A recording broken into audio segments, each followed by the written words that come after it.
First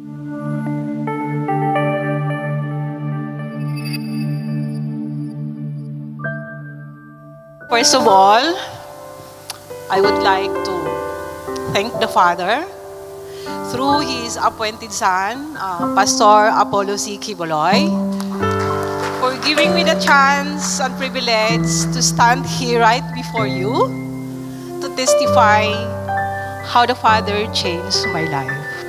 The time I was in the Philippines. Nakikita ko na yung word na Kingdom of Jesus Christ. Kasi, hindi ko alam na yung brother-in-law ko na time pumunta sa bahay namin, yung asawa ko is lagi silang nagtatalo. Nababanggit nila yung pangalan ng pastor. Ako naman, sabi ko, kasi hindi ko alam kung yung si Pastor Quiboloy ba is belong to KGC, Kingdom of Jesus Christ. So, para sa akin, parang curious ako ba? Ano ba talaga to? Tapos, ayun. Parang eager akong malalaman kung ano talaga yung KGC habang nandun pa ako sa Pilipinas. Pero, wala talagang tumutulong sa akin na mag-i-invite kung ano yun. So, dumating yung panahon na nag-abroad ako dito sa Malaysia. Again, nakita ko naman yung 3 letra na KLC. So, the time na nakita ko siya, kasi nag-aaral ako doon sa FEMA. So, may mga taong pumupunta doon yung like SMNI. Tapos, hindi ko rin alam na belong din pala sila dito sa KLC.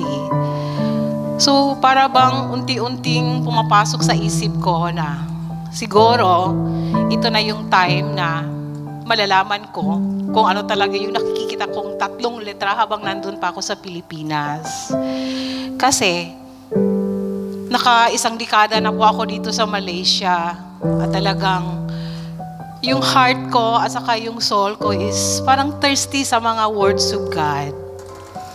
Kaya ayon, there was a time na nag-day off ako that time sa Kutaraya. So, may mga taong nagpasyal-pasyal doon, tapos isa ako sa iniimbitahan na yung anniversary nila, ganito-ganito. Ako naman is parang happy ako kasi the time talagang hinahanap ko talaga yung mga words of God kasi alam nyo naman, being as an OFW here in Malaysia is talagang may mga pinagdaanan tayong problema tapos hindi naman natin ma-share sa ibang tao, which is hindi natin sila ma-trust. So ngayon, habang hinihintay ko yung the time na iniimbita kami, siguro mga 2 weeks pa bago mayayari yung sinabi nilang anniversary.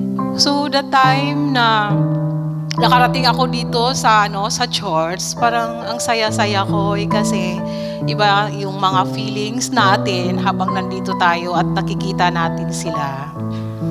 So kaya ayon, parang hindi ko na pinalampas yung mga araw. Sa day off ko, talagang pumupunta ako dito kahit malayo man yung bahay namin. At tapos isa pa, yung pagpunta ko dito is talagang kasi sinusundo, hinahatid, yung ganon. Tapos yung mga time ko din dito ko na din and spend time dito. So ngayon this is it and this is my big day. Praise the Father. Kasi nakapag-decide na ako at sinasabi ko na din sa mga anak ko na anak, ito na yung hinihintay ko kasi hindi na ako maboboard tuwing hindi kayo tatawag sa akin. Kaya at least happy ako today na meron akong extension family dito sa Malaysia. Praise the Father. I hope ito na yung first day na makasama niyo ako dito sa Kingdom, being as a Kingdom citizen. Thank you so much for everything. And to all my brothers and sisters here, maraming salamat po sa pag-welcome nyo dito sa akin. Thank you so much.